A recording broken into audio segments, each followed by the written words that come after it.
Russia invaded Ukraine on February 24th, expecting the Ukrainian government to fall quickly. It didn't, and Russia pulled back from its efforts to take the capital, Kyiv. It is focused instead on taking the southeastern part of the country, and now occupies part of it. Fighting continues to be fierce, especially in the Donbas region, with no sign of letting up. Want to know 3 reasons why there's no end to the Ukraine war in sight? Watch this video to the end to find out. According to a Reuters calculation, more than 46,000 people have been killed so far in the war, including more than 5,000 civilians, and at least 16 million Ukrainians have been displaced by the war, forced to flee their homes. The war is a continuation of conflict that began in 2014, when Russian incursions into Ukraine led to the annexation of Crimea by Russia and the establishment of pro-Russian proxy People's Republics and de facto Russian occupation of parts of the Donbas region of eastern Ukraine. To learn more about the prospects of the war as it heads into its 6th month, Tough Now spoke with Chris Miller, an assistant professor of the international history at the Fletcher School. He is the author of Putinomics, Power and Money in Resurgent Russia, and the Struggle to Save the Soviet Economy, Mikhail Gorbachev, and the Collapse of the USSR.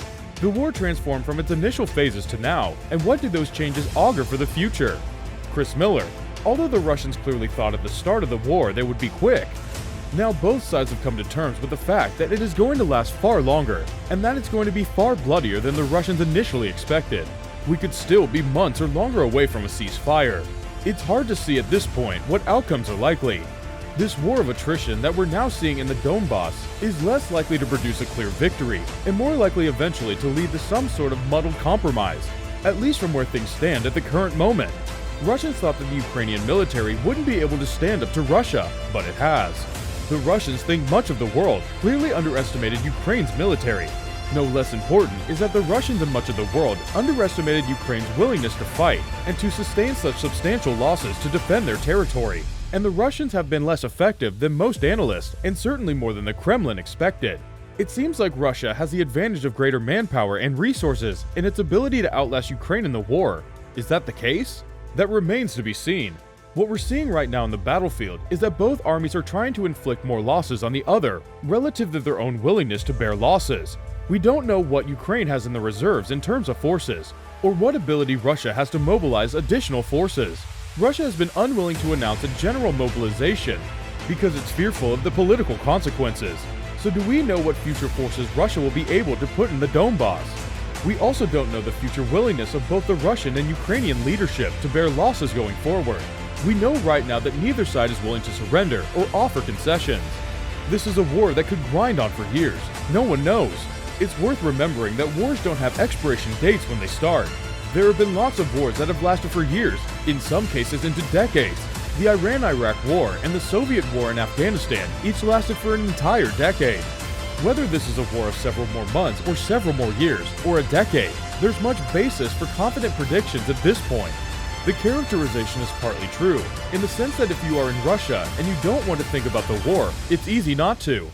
But the comparison with the start of the war in Afghanistan isn't quite right. We don't know the exact figures, but Russia has lost roughly the same number of men in 4 months of fighting in Ukraine as it did in the 10 years of fighting in Afghanistan. So the scale of losses is dramatically different. That's covered up by the Russian media, so many Russians aren't aware of this reality, but it's a crucial difference. And even if Russians don't want to connect the war to its economic issue, the war has had a substantial impact on the typical Russia standard of living. Inflation-adjusted wages are down 7%, for example, since the start of the year. But the way the Russian media has described and framed the war is to set those issues to the side and to say there's no war at all, and that it's a special military operation in which Russia draftees are not really serving. According to Russian media accounts, there are contract soldiers, and most of the fighting is being done by Donbas militias.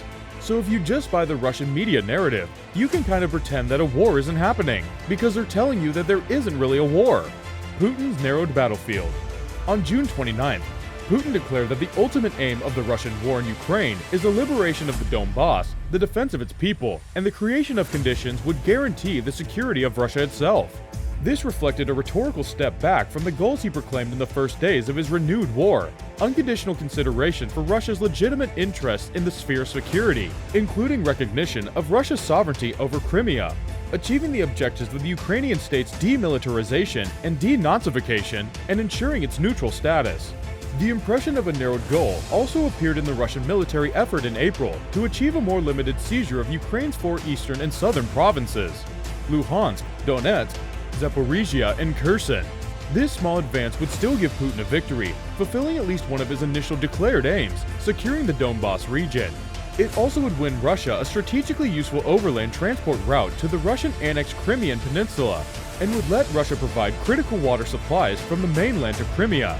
It remains uncertain whether or when Russia may reach its reduced target of taking the south and east. Kiev's forces has pushed Russian forces back from Kharkiv and are preparing counteroffensives in the south near Kherson. In Luhansk Oblast, Ukraine made Russia pay mightily for every inch of territory, helping to buy time for critical Western artillery to arrive. In territory Russians already occupy, Ukraine is conducting resistance operations. Still, Russia has advanced slowly and has signaled an intent to continue. After Russian troops completed their occupation of Luhansk this month, they immediately stepped up shelling of cities in Donetsk province. Putin directed them to increase their combat capabilities, and the Kremlin-backed separatist leaders in Luhansk and Donetsk, respectively urged and promised further advances against Ukrainian government forces. In the south, Russian forces focused on rebuffing Ukrainian counteroffensives in Russian-occupied Kherson and Zaporizhia. Western Europe and America keep supporting Ukraine. I think the answer is yes, though there's uncertainty. But it seems to me that in the US, there is a bipartisan support for armed transfers and financial aid for Ukraine. It seems to me that the UK is pursuing a similar policy. In the European Union, there are obviously 24 member states with different views, but even there, it seems the majority of the states are in favor of a policy that's pretty tough on Russia. Some of the big players, like Germany, are more divided, and we're going to see a major test of German Chancellor Olaf Scholz in the coming months as the Russians squeeze the supply of natural gas to Germany. Whether he offers them concessions or stays tough, that remains an open question. But if you ask me to bet, Western support won't dramatically shift. It is worth creatively seeking alternative approaches to ending this conflict. One possibility is to open two discussions, one between Russia and Ukraine on ending the fighting in Ukraine, and another on European security writ large, with a broader set of participants. What, if anything, can be done to change the Russian imperial mentality that discounts its neighbor's sovereignty? The answer may be to thoroughly defeat the Russian army in the field. It may be to discuss Russia's long-stated concerns about its place in Europe's economic and security architecture. The answer may be that nothing will change the Kremlin's worldview, and the only option may be deterrence through force. The cause of peace is at least important enough to justify exploring the possibilities. What are your thoughts on this? Let us know in the comments below. If you liked today's video, then make sure to leave us a thumbs up. And don't forget to subscribe to the channel and click on the bell icon to be always updated with the most exciting content as soon as it's uploaded. Thanks for watching. See you again soon in another video.